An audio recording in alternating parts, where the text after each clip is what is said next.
A new survey has revealed more data to back up the movement to legitimize cannabis medicine. An important decision delivers some bad news to CBD companies looking to apply for trademarks, and a bust in California could set the tone for a surge in smackdowns. It's Friday, July 17th, and this is your TRICHOMES Morning Buzz. Broadcasting live from the TRICHOMES.com studios in Southern California. It's time for your Morning Buzz. We bring you late-breaking news that keeps you up to date with what's happening in the cannabis industry.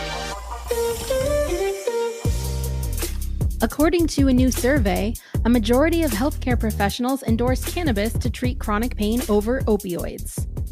According to survey data published in the Journal of Cannabis and Cannabinoid Research, nearly 3 in 4 licensed healthcare professionals in Washington state endorse the use of medical cannabis as a substitute for opioids in patients with chronic pain. Researchers with the University of Washington School of Nursing surveyed a random sampling of actively licensed healthcare professionals legally permitted to provide medical cannabis authorizations in the state of Washington. Of eligible respondents, 72% agreed with the statement medical marijuana should be used to reduce the use of opioids for non-cancer pain.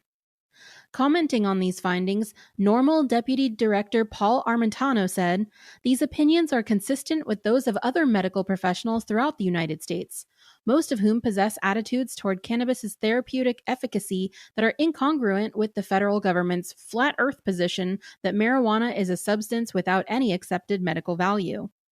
Over 80% of survey respondents expressed interest in receiving additional medical training with respect to cannabis, an opinion that is also consistent with prior surveys.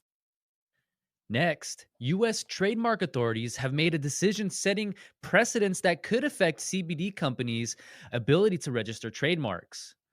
As reported by Hemp Today, the U.S. Trademark Trial and Appeal Board has rejected an application from CBD maker Charlotte's Web to register the trademark CW, saying it would violate the Food, Drug, and Cosmetics Act, or FDCA. The board decision reads, "The record shows that applicants' goods contain CBD, an extract of the cannabis plant that is regulated under the Food, Drug, and Cosmetics Act as a drug, and they ultimately rejected the application." The TTAB said that while the industrial hemp provision of the 2018 Farm Bill permits authorized entities to grow or cultivate industrial hemp under certain circumstances, it does not permit the distribution or sale of CBD in food while the substance is the subject of an ongoing clinical investigation. Charlotte's Web had argued the product was exempt from the FDCA's restrictions under the provision, a claim rejected by TTAB. The company had also argued that dietary supplements such as CBD are not food and therefore not subject to FDCA oversight. But the appeal board noted Charlotte's Web identified its hemp oil extract as an integral component of dietary and nutritional supplements in its marketing, saying it therefore falls within the Act's definition of food. Other trademark registrations associated with cannabis have repeatedly been refused on similar grounds, because they cannot be lawfully used in commerce, the TTAB said, quoting previous rulings. In those decisions, the TTAB cited the U.S. Controlled Substances Act, CSA, which prohibits cannabis federally. Other recent litigation regarding the marketing and selling of CBD has been stayed based on the fact that guidance for CBD is expected soon from the U.S. Food and Drug Administration.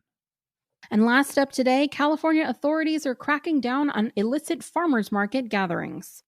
According to MJBiz Daily, an illicit gathering of buyers and sellers in Fresno, California was broken up by the state's Bureau of Cannabis Control and the city's police department. The actions this week might have been the first of many raids on so-called smoke sessions that typically function as underground cannabis farmers markets. Alex Traverso, the BCC's communications chief, confirmed that at least 7 different vendors were identified during the July 14th raid. In addition, authorities seized almost 40 pounds of flour, nearly 94 pounds of cannabis concentrates, a little over $2,000 in cash, and 6 illegal firearms. The value of the confiscated goods totals more than $700,000, the BCC posted on its Twitter account. Neither the BCC nor the Fresno County District Attorney's Office had any immediate information regarding whether any arrests were made. Traverso said a complaint filed with his office led to the raid, which is an indication that more actions of this type are likely amid a broadening of overall enforcement efforts. This shows a shift away from the norm on enforcement against the state's illicit market, Traverso said. That was today's Buzz. Thanks for listening. For more cannabis news and insights from industry professionals, visit TRICHOMES.com. And don't forget to subscribe to the podcast and leave a review. It really helps others find the show. You can also keep up with Trichomes on all social media platforms and the Trichomes YouTube channel. For Trichomes.com, I'm Allison Ben-Yehuda. And I'm David Fortin. Take care and enjoy your weekend.